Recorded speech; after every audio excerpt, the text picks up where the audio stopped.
विद्यार्थ्यांनो, तुमचं आपल्या उदय सर केमिस्ट्री या चॅनलमध्ये स्वागत आहे सर्वांचं.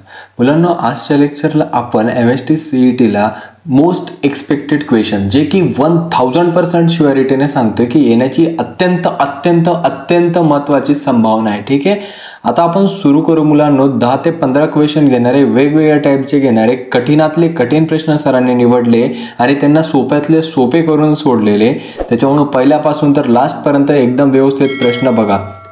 आता पहिला प्रश्न सांगितलाय त्यांनी की खालीलपैकी कुठलं स्टेटमेंट आयसोमॉर्फिझमसाठी इनकरेक्ट आहे. कुठलं स्टेटमेंट आयसोमॉर्फिझमसाठी इनकरेक्ट आहे. मुलांना आता आयसोमॉर्फिझम म्हणजे काय ते आधी समजून घ्या. आयसोमॉर्फिझम म्हणजे काय असणार आहे की जेव्हा एक किंवा एकापेक्षा जास्त घटक जे असतात ते क्रिस्टलायझेस होतात सेम डायरेक्शनने किंवा सेम स्ट्रक्चरमध्ये, तेव्हा त्याला आयसोमॉर्फिझम असं म्हटलं जातं. आणि पॉलिमॉर्फिझम म्हणजे काय असतं मुलांनो, ज्या वेळेस दोन किंवा दोनापेक्षा जास्त जे घटक असतात ते एकाच स्ट्रक्चरचे असतात, म्हणजे एक क्रिस्टलचे दोन किंवा दोनापेक्षा जास्त रूप जे बघायला मिळतात, फॉर्म जे बघायला मिळतात, त्याला पॉलिमॉर्फिझम असं म्हटलं जातं. आणि पॉलिमॉर्फिझमलाच आपण अलोट्रॉपी असं म्हणत असतो. ठीक आहे, आता काय सांगितले दुसरं ऑप्शन सर्वांनी बघा. आता आयसोमॉर्फिझम जे असणार ते अलोट्रॉपीमध्ये बघायला मिळणार का? नाही. मग त्याच्यामुळे दुसरं ऑप्शन काय आहे? करेक्ट आहे, जे की इनकरेक्ट स्टेटमेंट आहे आयसोमॉर्फिझम विषयी. दुसरी गोष्ट, आता मुलांना दुसरा प्रश्न काय सांगितलाय बघा, कन्सेप्ट समजून घ्यायची व्यवस्थित. आपल्याला एज लेंथ दिली. एज लेंथ किती दिली? 250 पिकोमीटर. 250 पिकोमीटर ही एज लेंथ दिली. आपल्याला डेन्सिटी कॅल्क्युलेट करायला लावलेली आहे. आपल्याकडे ॲटॉमिक मास जे दिलेलं आहे ते 90.3 दिले, बरोबर आहे. आणि कुठला युनिट सेल दिला? FCCचा. तुम्हाला लगेच एक फॉर्म्युला आठवायचा मुलांनो, डेन्सिटी इज इक्वल टू न म ना इंटू व्ही. हा जो आहे तो आपला फॉर्म्युला, बरोबर आहे. आता न म ना आणि इंटू व्हीच्या जागेवर आपण टाकणार A3. मुलांना आता इथं अनेक मुलं चुकी काय करतात की ही जी एज लेंथ दिलेली आपल्याला 250 पिकोमीटर ती ॲज इट इज घेतात. तुम्हाला काय करायचं मुलांनो, एज लेंथला 250 पिकोमीटर ॲज इट इज लिहायचं आहे. त्याच्यानंतर त्याचं सुरुवातीला मीटरमध्ये रूपांतर करा, मल्टिप्लाइड बाय 10⁻12 -12 ने मल्टिप्लाय करू, त्याला मीटरमध्ये करा.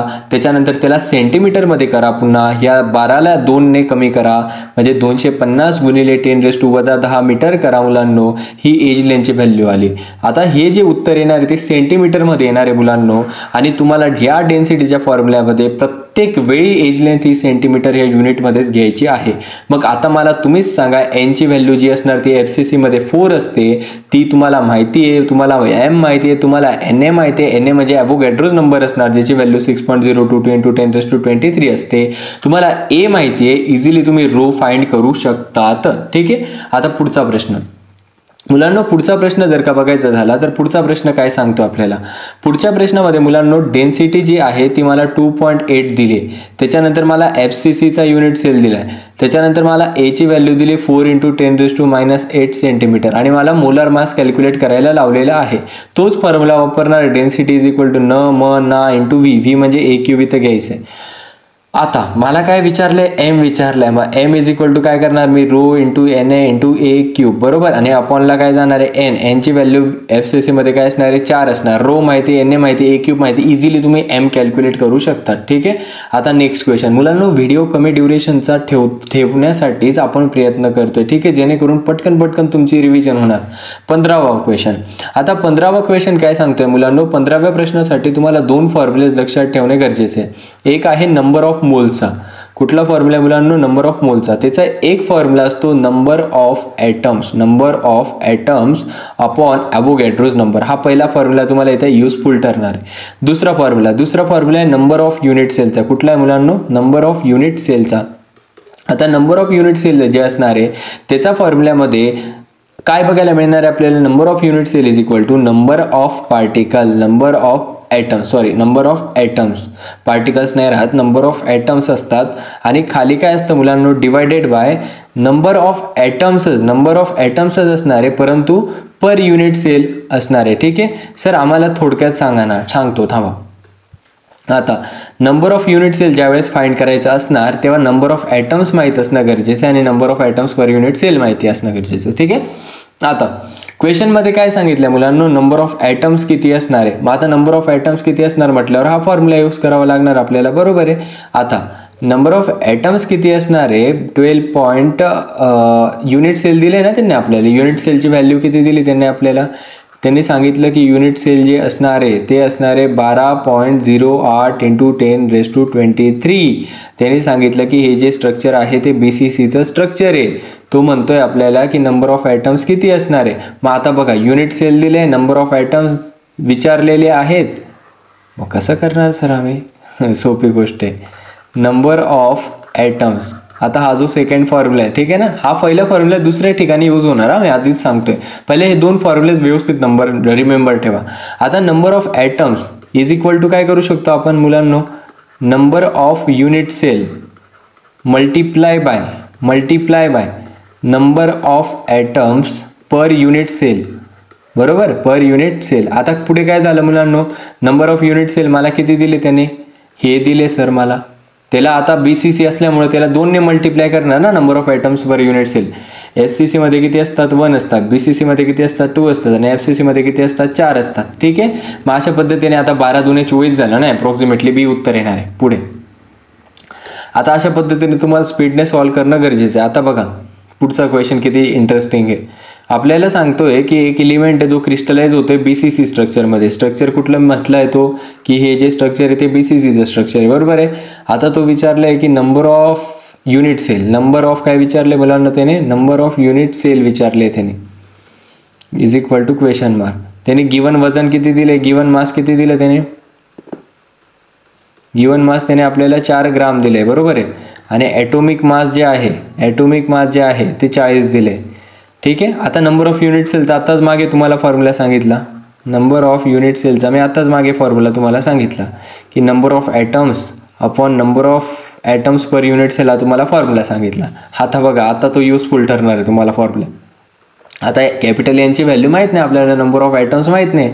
मग आता तुम्हाला नंबर ऑफ मोल तर माहिती आहे ना, का मागे सांगितला number of atoms upon Na, बरोबर आहे. आता हा फाइंड करायचा आहे ना, मग N is equal to small n × Na करणार का तुम्ही, बरोबर का. नंबर ऑफ मोलचा पहिला फॉर्म्युला आठवा, given mass upon molecular mass असतो का नसतो, नंबर ऑफ मोलचा फॉर्म्युला.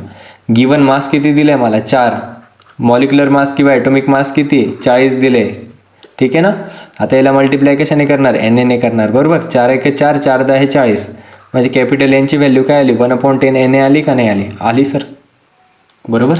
आता हा जो n आहे त्याला तुम्हाला प्लेस करायचं आहे ह्या फॉर्म्युल्यामध्ये, करा मग प्लेस. 1/10 इंटू या छोटा n जो असणार त्याची व्हॅल्यू 2 येणार आहे, मग n/20 येणार आहे, बरोबर आहे. n अपॉन, बघा लक्ष द्या व्यवस्थित, लक्ष पाहिजे मला. आता ह्या कॅपिटल N ची व्हॅल्यू आली ना आपल्याकडे, कॅपिटल N ची व्हॅल्यू काय आली आपल्याकडे, लक्ष द्या. नंबर ऑफ युनिट सेल, पुन्हा सांगतो मी, नंबर ऑफ युनिट सेल होतं, बरोबर आहे. आता हा जो कॅपिटल N आहे त्याची व्हॅल्यू काय आली माझ्याकडे, 1/10 Na आली. एवढी गोष्ट पण क्लिअर झाली. आणि खाली इंटू n करणार ना आपण, इंटू n आहे. यांची व्हॅल्यू BCC मध्ये किती असते सर, यांची व्हॅल्यू BCC मध्ये 2 असते, बरोबर. आता मी काय केलं, 1/10 ला मी 0.1 लिहू शकतो, खाली Na as it is into 2 as it is. चला कुठलं उत्तर आहे, C ऑप्शन आहे सर.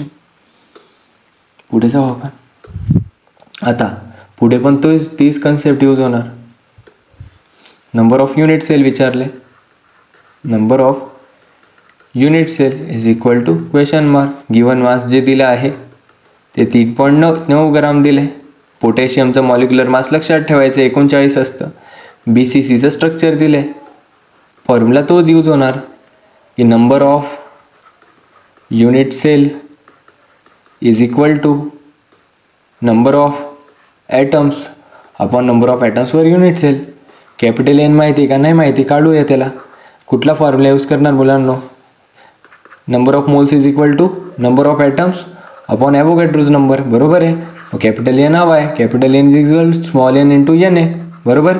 स्मॉल nचा एक फॉर्म्युला काय असतो, गिवन मास. गिवन मास किती दिले, 3.9 अपॉन मॉलिक्युलर मास जे की असणार 39 इंटू Na, बरोबर. 3.9 × 3.9, 3.9 × 10 39, म्हणजे 1/10 आपल्याकडे Na.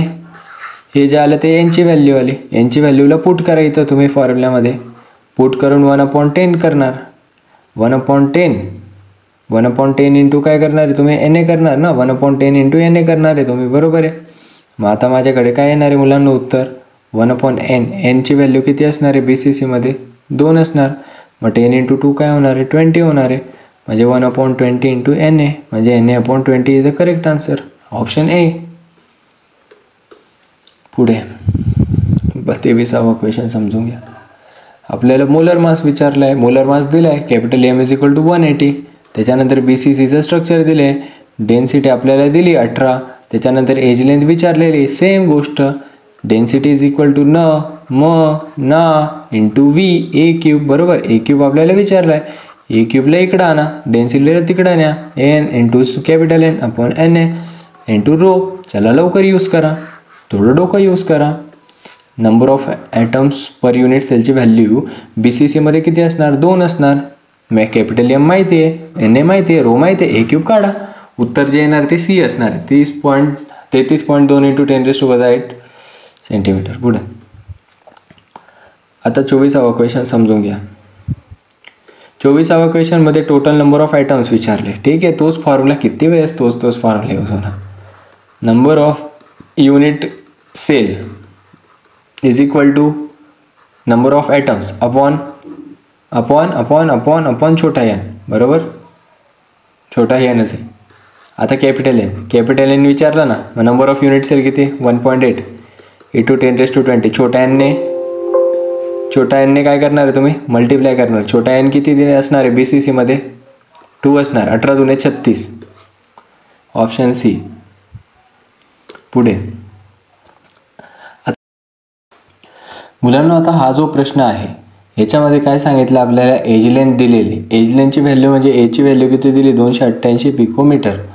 ठीक आहे, एचं सुरुवातीला आपल्याला कशात कन्वर्जन करावं लागणार? सेंटीमीटरमध्ये. म्हणजे 288 × 10⁻10 सेंटीमीटर. बरोबर, आता कसं करायचं ते आपण मागे डिस्कस केलं. आता त्यांनी आपल्याला डेन्सिटीची व्हॅल्यू किती दिली? 7.2 ग्राम पर सेंटीमीटर क्यूब. आणि विचारलं आहे की युनिट सेल कुठल्या प्रकारचा आहे. युनिट सेलचा प्रकार आपल्याला त्यांनी विचारलेला आहे. मुलांना आता असा प्रश्न जेव्हा येतो तेव्हा सुरुवातीला आपल्याला n फाइंड करावा लागतो. काय फाइंड करावं लागतो? n. आता n फाइंड केल्यानंतर आपल्याला कळतो की युनिट सेल कुठल्या प्रकारचा आहे. मग तुम्हाला एक फॉर्म्युला माहितीच आहे, डेन्सिटी इज इक्वल टू ना इंटू V. हा फॉर्म्युला आपल्या सर्वांना माहिती आहे मुलांना. आता तुम्हाला या फॉर्म्युल्याच्या माध्यमातून n फाइंड करायचा. बरोबर, आता n ची व्हॅल्यू या केसमध्ये अप्रॉक्सिमेटली 2 येते. बरोबर, n ची व्हॅल्यू कशी येते? अप्रॉक्सिमेटली 2 येते. n ची व्हॅल्यू 2 आली तर युनिट सेल कुठल्या प्रकारचा असणार आहे मुलांना? BCC. बरोबर, आता n ची व्हॅल्यू काय असते सर? मुलांना SCC असतं, त्याच्यानंतर SCC असतं, BCC असतं आणि FCC असतं. SCC मध्ये n ची व्हॅल्यू 1 असते, BCC मध्ये 2 असते आणि FCC मध्ये 4 असते. अशा पद्धतीने तुम्ही लक्षात ठेवू शकता. पुढचा प्रश्न 22ला आला प्रश्न, समजून घ्यायचं, अत्यंत महत्त्वाचं आहे. आता अरे तेच विचारलं बघा. आता SCC मध्ये किती नंबर ऑफ पार्टिकल्स असणार आहे? 1 असणार ना. 1 2 का 4? 19 21 23ला आलाय. पुढे आता हा प्रश्न जरा कठीण आहे, चांगला आहे, म्हणजे लेवलचा आहे आपल्या. आता आपल्याला काय विचारलं मुलांनो? 0.25 म्हणजे n ची व्हॅल्यू किती दिली त्यांनी आपल्याला? 0.25 मोल दिलेली. समजून घ्यायचं आहे व्यवस्थित. आता इथं आपल्याला विचारलंय व्हॉइड. काय विचारले त्यांनी आपल्याला? व्हॉइड. आता व्हॉइड जे असतात त्याचे मुख्य 2 प्रकार असतो. एक असतो टेट्राहेड्रल व्हॉइड आणि एक असतो ऑक्टाहेड्रल व्हॉइड. जेवढे number of items per unit cell असतात तेवढेच ऑक्टाहेड्रल व्हॉइड असतात आणि जेवढे नंबर ऑफ आयटम्स असणारे त्याच्या दुप्पट जे असणार ते टेट्राहेड्रल व्हॉइड असणार आहे. बरोबर आहे. मग आता nचा फॉर्म्युला आपल्याला एक माहिती आहे की कॅपिटल N अपॉन NA. बरोबर आहे. याला कॅपिटल N, तुम्ही याला कॅपिटल N म्हणू शकता. एक मिनिट जरा. आता तुम्ही काय करा, कॅपिटल N जेवढं असणार, कॅपिटल N ची व्हॅल्यू जेवढी असते ना मुलांनो तेवढा ऑक्टाहेड्रल व्हॉइड असतो आणि त्या n च्या दुप्पट जी असणार ती टेट्राहेड्रल व्हॉइड असणार. बरोबर. मग ह्या केसमध्ये आपल्याला n फाइंड करावं लागणार. मग capital N is equal to small n into NA आपण करू शकतो. बरोबर आहे. आता स्मॉल n ची व्हॅल्यू किती आली आपल्याकडे? 0.25 सांगितले ना त्यांनी, 0.25. NA ची व्हॅल्यू किती असणार? 6.022 इंटू 10⁻23. आता याचा गुणाकार भागाकार करून काहीतरी उत्तर येणार. समजा x आलं. बरोबर आहे. आता ही व्हॅल्यू जी आली आपल्याकडे n ची आली. बरोबर. मग आता n ची व्हॅल्यू x आली तर n ची व्हॅल्यू जेवढी असणार तेवढा ऑक्टाहेड्रल व्हॉइड असणार आणि त्याच्या दुप्पट म्हणजे 2x जो असणार तो टेट्राहेड्रल व्हॉइड असणार. बरोबर. असं करून तुम्ही याचा आन्सर काढू शकता. 21ला आला प्रश्न. पुढे लास्ट बट नॉट लिस्ट. आता याच्यामध्ये आपल्याला काय दिलंय? BCC दिलंय. काय दिलंय मुलांना? BCC. आणि विचारले की पर्सेंटेज ऑफ व्हॉइड किती. बरोबर. आता अशा प्रश्नांमध्ये ज्यावेळेस पर्सेंटेज ऑफ व्हॉइड काढायचं असतं तेव्हा आपण 100 मधून पॅकिंग इफिशियन्सीला वजा करत असतो. पॅकिंग इफिशियन्सीची व्हॅल्यू BCC मध्ये 68 असते. मग 100 वजा 68 केल्यानंतर पर्सेंटेज ऑफ व्हॉइडची जी व्हॅल्यू येणार ती 32 येणार आहे. मग आपलं ऑप्शन जे असणार आहे ते डी असणार आहे. मुलांना मला एवढंच सांगायचं आहे की CET एकदम सोपे, सर्व कंटेंट चॅनलवर एकदम प्रीमियम आहे, सर्व बघून टाका, 100% घेऊन टाकायचे. ठीक आहे, एकदम सोप्या पद्धतीने. तुम्हाला अजून काय काय हवे तुम्ही कमेंट्सला सांगू शकता. तुम्हाला आवडलं असेल सबस्क्राईब, लाईक, शेअर करायचं आहे मित्रांसोबत. आणि महत्त्वाची गोष्ट म्हणजे हेच कंटिन्यू करायचं असणार तुम्हाला तर तुमचा रिस्पॉन्स चांगला पाहिजे. लाईक्स वगैरे सबस्क्राईब तुम्हाला करावं लागणार आहे. तर का तुम्हाला रोज अशा पद्धतीने तुमचं पूर्ण CETसाठी PYQची सिरीज चालू ठेवायची असणार तर तुम्ही एक कमेंट्स वगैरे करू शकतात. आणि आपण इथं थांबूया मुलांनो. All the very very best.